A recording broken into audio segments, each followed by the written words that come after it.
Bonjour, nous avons laissé la dernière fois le peuple juif au XIXe siècle se démêler avec un ennemi qui provient de son sein, le courant des réformés, le courant de la Haskalah, de ceux qui se nommaient eux-mêmes les Lumières. Et nous avons parlé la dernière fois de l'affaire Lilienthal. C'était ce fameux intellectuel allemand, universitaire allemand, juif, qui appelé par les réformés de Lettonie, arrive à Riga, où il dirigera une école de judaïsme réformé, une école de judaïsme qui se veut soi-disant moderne, avec un esprit émancipateur, égalitaire, universaliste, mais qui en fait prône une assimilation du peuple juif comme solution finalement à la question juive. Nous avons vu qu'il ne s'arrêtera pas à cette fonction. Une fois à Riga, il essayera d'intervenir auprès des autorités russes, auprès de l'establishment de la Russie, pour enrayer le progrès du judaïsme des yeshivot, du judaïsme authentique, du judaïsme qui, depuis la nuit des temps, depuis le moment où le Créateur a donné sa loi sur le mont Sinaï, eh bien, perpétue l'espoir du peuple juif, l'histoire du peuple juif, la foi, la flamme, la vertu et la lumière du judaïsme et du peuple d'Israël dans le monde. Il va contacter les plus hautes sphères de ce qui peut être une entrave au peuple juif, c'est-à-dire le tsar. Le tsar, c'est la plus haute autorité de cette région. Vous savez que ce sont des régions qui sont régulièrement reprises au niveau historique. Les frontières ne sont pas véritablement claires et elles évoluent au fur et à mesure des événements. Depuis les années 1500, et avec Ivan le Terrible, eh bien, toutes ces régions qu'on appelait les différentes Russies ont été unifiées et sont gouvernées, sont administrées par une couronne. C'est à cette époque-là celle de la maison de Romanov, la famille Romanov, avec un chef suprême, un roi suprême, un empereur qu'on appelle le tsar. Le tsar de toutes les Russies, il a toujours beaucoup plus d'influence que sur le territoire à proprement dit de la Russie. Il a une main très très très puissante en Ukraine, il aura une main aussi puissante dans les régions plus nordiques comme la Lettonie, la Lituanie, la Russie blanche et voire même la Pologne. C'est le bout de le haut, le sommet de la pyramide du monopole du pouvoir, de la violence dans cette région du monde, et donc il va essayer de soudoyer le tsar en faisant des manœuvres politiques par l'intermédiaire d'une amitié idéologique avec certains membres de la noblesse chrétienne d'Allemagne et puis de Bavière, de Pologne. Il va jusqu'au trône du tsar. Il est accueilli mollement parce que le tsar ne voit pas d'un bon œil l'esprit révolutionnaire, émancipateur qui se cache ou qui s'insinue à travers les réformes de ce Lilienthal et de cette Haskalah. On avait déjà parlé, on avait déjà dit que c'était depuis que Mendelssohn, qui est le chef, la férule suprême, l'inventeur de ce mouvement de la Haskalah, de la réforme.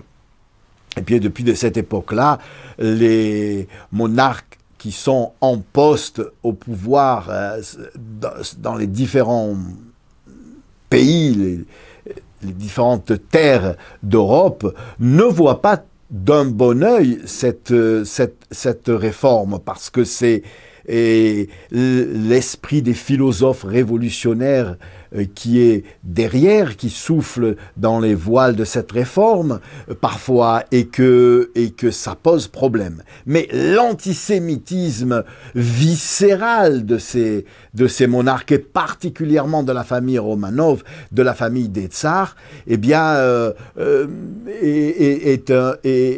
est quand même une porte ouverte à toutes les manigances pour frapper le peuple juif. Et donc, même s'il faut passer par l'intermédiaire d'une engeance qui ne répond pas à leur conformisme, à leur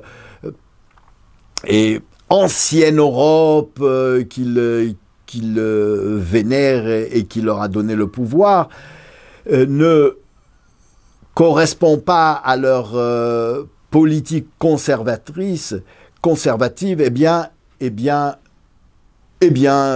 peu s'en faut, il s'agit d'antisémitisme, il s'agit de frapper le peuple juif, eh bien on va se boucher le nez, on va s'associer avec ces gens-là et on va frapper tout ce qu'on peut frapper d'un véritable judaïsme authentique qui se veut finalement, et qui est le phare des nations, et qui se veut élitiste. Le peuple juif est le peuple élu pour le judaïsme authentique, pour le judaïsme orthodoxe traditionnel qui porte le peuple juif depuis la nuit des temps. Et donc donner raison à ce courant réformateur qui voit le juif comme un autre être humain sans aucune différence, et l'être humain lui-même n'être pas loin de l'animal. Nous sommes pas loin de la fin de ce siècle-là et du début du siècle prochain, où les thèses fantaisistes de Darwin et de tous ses compagnons, Darwin étant un héritier du mouvement dadaïste qui prônait tout ce qui est saugrenu comme mode de culture, eh bien, lorsque la reine lui avait proposé, la reine d'Angleterre lui avait proposé une très très grande somme d'argent pour qu'il élabore une science qui dirait que l'homme est un animal finalement, il a réussi à ce qu'il a réussi. Eh bien, on est dans cette mouvance. C'est vrai qu'elle va à l'encontre du conservatisme du tsar et des monarques en place. Mais s'il s'agit de faire alliance pour frapper le peuple juif élitiste, pour frapper le judaïsme phare des nations, on le fait, et c'est ce qui s'était passé avec Lilienthal. Mais ça ne suffira pas. On sait, on a expliqué la dernière fois la décousue de ce personnage qui, malgré des combines politiques, d'une sournoiserie qui dépasse les bornes. On avait dit que comment le rabbi Chaim de Volojine et le rabbi Menachem Mendel de Lubavitch s'étaient unis contre ces manigances.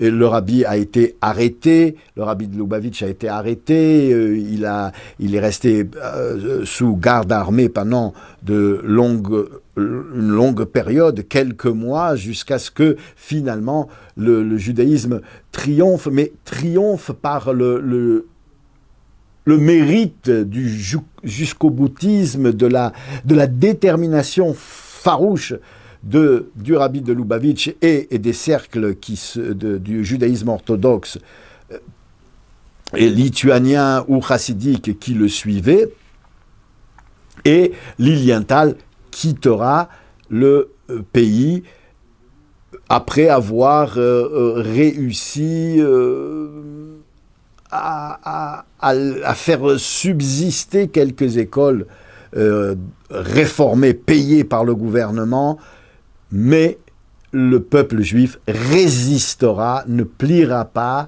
les enfants iront peu dans ces écoles, et donc le mouvement a essuyé un échec. Il va falloir, pour frapper très fort le peuple juif, se tourner vers d'autres horizons. Et c'est là que, en fait, ça avait commencé déjà depuis 1827, mais ça va croître et à cette époque-là exploser véritablement. C'est l'affaire des cantonistes. Alors, qu'est-ce qui se passe au niveau des cantonistes? Alors, cantonistes, c'est cantonisti, scoli, ce sont des écoles où vont être, d'une manière officielle, formés les enfants de ceux qui sont militaires de carrière dans l'armée russe. De 1805 jusqu'à 1827, on offre une formation de militaires de carrière aux enfants de parents qui sont eux-mêmes militaires de carrière. Alors, en 1827, c'est le 7 septembre 1827, il y a un tournant. C'est le tsar Alexandre qui va proposer que on force les minorités ethniques qui n'appartiennent pas au corps de la race russe à s'incorporer dans l'armée russe de manière obligatoire. Et puis, évidemment, très très rapidement, on en vient carrément à une mesure qui ne sera qu'antisémite. Ce sont les Juifs, et pratiquement à 99%, qui seront concernés. Le peuple juif doit fournir un quota important d'enfants à partir de 12 ans qui, d'une manière forcée, devront être inscrits et pris par l'armée russe, pris en charge par l'armée russe, élevés par l'armée russe, et qui feront un service militaire de 25 ans dans des conditions effroyables, avec pour but de d'éteindre en eux, par les persécutions et la dureté du service militaire, toute flamme qui aurait l'audace encore de résister dans leur cœur, toute flamme juive qui aurait encore l'audace de résister au fond de leur cœur. Ce sont des humiliations, ce sont des tortures, ce sont des conditions très très très dures que subiront pendant 25 ans ces enfants, des enfants de l'âge de 12 ans qui sont arrachés à leur famille, arrachés à leurs parents. C'est la loi. La loi demande que ces enfants soient incorporés dans l'armée de force. Et on oblige, et c'est ça le drame, les communautés juives, les rabbins, les chefs des communautés de fournir, et les familles, les différentes familles, de fournir un certain quota de juifs. Alors, si en 1825, on avait 1490, ou même moins que ça en fait, 1000 et quelques juifs en 1843, il y en a 1490, en 1827, ça ne faisait que commencer. Eh bien, en 1854, on arrive au chiffre de 3611 enfants arrachés à leurs parents, arrachés à leur famille, qui vont être intoxiqués par une propagande sans limite, et sans scrupule pour leur arracher l'âme juive, pour leur arracher la foi ancestrale que leurs familles ont incrustée et leur ont fait hériter, et ont incrusté en eux, dans les gènes de leur âme, et dont ils ont hérité. C'est vrai que bien des enfants vont être happés et ne pourront pas s'en sortir. Mais d'une manière miraculeuse, d'une manière qu'il est pratiquement ésotérique, qu'il est impossible de comprendre dans les données de l'histoire, surtout l'histoire du 19e siècle, où être un juif authentique est extrêmement difficile, parce que dans le judaïsme lui-même, il y a des courants qui veulent s'échapper de cette authenticité, qui veulent éradiquer cette flamme, cette vérité, cette incorruptibilité du judaïsme et de ces juifs orthodoxes.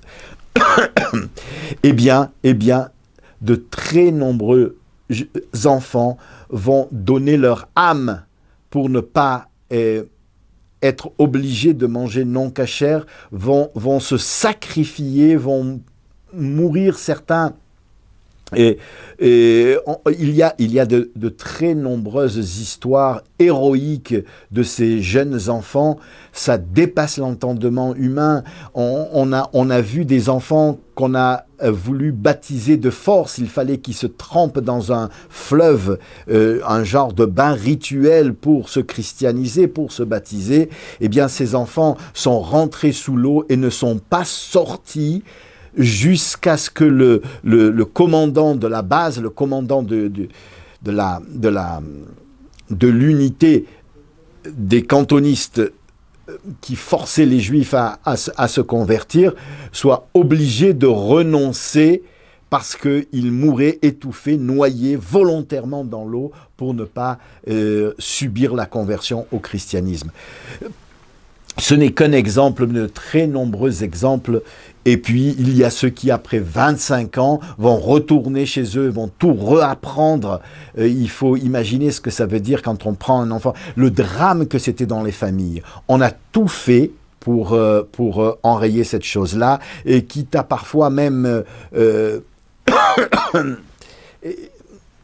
enlever des enfants, kidnapper. Celui qui vraiment a lutté d'une manière considérable et a réussi à freiner tout le processus, ça a été justement celui qui était le chef de file de la lutte contre Lilienthal et contre les forces de l'assimilation, le rabbi Menachem Mendel de Lubavitch, le troisième rabbi de Lubavitch. C'était un homme d'une érudition inimaginable, qui avait fait l'unanimité dans tous les courants du judaïsme. Il avait fait donc aussi la paix et l'unité, justement par son érudition en matière de halakha et de Talmud, sans compter ces milliers de pages sur plus de 30 volumes d'explications très profondes kabbalistiques qu'il avait publiées. C'était un homme dont la sainteté, l'érudition, la connaissance en Torah et dans toutes les matières avait créé une unité autour d'un mouvement de probité, de sainteté, de vérité, d'authenticité du judaïsme. Il va se battre contre les cantonistes aussi, et il va créer 3 comités qui vont véritablement faire échec au projet, jusqu'à ce que, en 1854, le tsar abolisse le décret. Alors, les 3 comités sont en fait 3 institutions qui vont se battre en parallèle, tout en ayant des missions vraiment différentes. Il y avait le comité qui était chargé de falsifier les quotas, c'est-à-dire de payer des fonctionnaires de l'État, de soudoyer des fonctionnaires de l'État pour falsifier les comptes de juifs et les listes de juifs d'enfants juifs qu'on devait arracher à leurs parents afin de minimiser l'effet du décret. Ensuite, il y avait un autre comité qui était chargé de soutenir ces enfants juifs une fois pris et, si c'était possible, de les kidnapper, de les enlever de ces camps militaires. C'était des actions secrètes, clandestines, qui étaient menées par des juifs extrêmement courageux sous la férule de ce rabbi Menachem Mendel, le troisième rabbi de Lubavitch.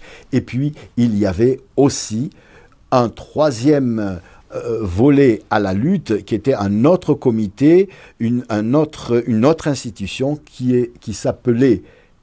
était nommée par le rabbi lui-même, qui a été nommé Chevrat Triat Hametim, qui était chargé de... c'était donc une Chevra Kadisha, une institution qui s'occupe de l'enterrement et des funérailles des juifs décédés, et qui était chargé de jouer la mort, de faire comme si de très nombreux enfants juifs étaient morts, afin de les soustraire à la conscription. Alors, on les faisait passer pour morts, on les inscrivait comme morts, on les enterrait, et puis on les envoyait de manière secrète, très très loin, dans d'autres familles juives. C'était toute une organisation extraordinaire dans d'autres familles juives, très loin de l'endroit où ils étaient élevés en secret, avec des faux papiers, pour échapper à la conscription. Et il a sauvé des milliers, voire même des dizaines de milliers d'enfants juifs. Et le peuple juif lui doit une très très grande reconnaissance, parce que c'était une véritable plaie qui aurait éradiqué des pans entiers du judaïsme orthodoxe et du judaïsme en général. Et c'est grâce à cette action sans précédent de ce rabbi Menachem Mendel que ces juifs-là ont pu donc être sauvés. En 1855, le décret va être aboli. C'est un décret qui a vraiment été une période extrêmement dure pour le peuple juif. Des parents qui ont vu leurs enfants arrachés, des enfants qui ont été éduqués jusqu'à l'âge de 12 ans, et dans la peur qu'un jour on les enlève, et ces drames-là resteront gravés dans la mémoire du peuple juif, mais ils graveront aussi dans les gènes de la foi juive un déterminisme et un courage qui leur donnera le mérite de perdurer dans d'autres affres de plus en plus terribles que le 19e siècle et que le 20e siècle finalement ouvrira pour le peuple juif, jusqu'à nos jours où, si Dieu veut, nous aurons la récompense de cette détermination et de cette foi jusqu'au boutiste d'un judaïsme vrai, beau et lumineux, avec la venue du Mashiach et le triomphe de cette flamme juive qui a traversé l'histoire, que ce soit le plus rapidement possible et le plus concrètement possible. Amen.